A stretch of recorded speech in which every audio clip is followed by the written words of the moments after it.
Kita ke informasi selanjutnya, pemirsa. Jajaran Polres Ogan Kumbring Ulu melakukan razia di dua tempat hiburan malam terbesar di Ogan Kumbring Ulu. Hasilnya, satu pengunjung terjaring positif memakai narkoba.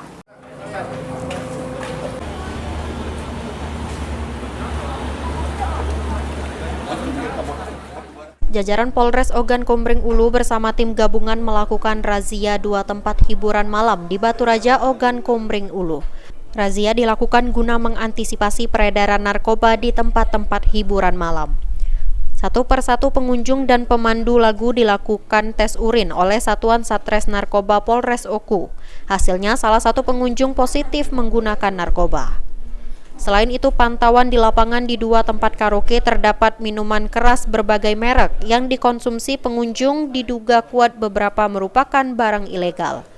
Ini menindaklanjuti dari perintah dari Direktur Narkoba Polda Sumsel untuk melaksanakan giat 21 di tempat hiburan dalam rangka antisipasi peredaran narkoba. Untuk yang kita lakukan pengecekan malam ini ada dua tempat, yaitu Grand MC sama Royal. Hasilnya bang? Untuk hasil cuman ada satu orang yang diamankan yang positif menggunakan narkoba. Untuk tindak lanjutnya? Untuk tindak lanjutnya nanti kita lakukan pemeriksaan dan kita koordinasikan ke BNN. Namun sayangnya temuan minuman keras belum diamankan polisi.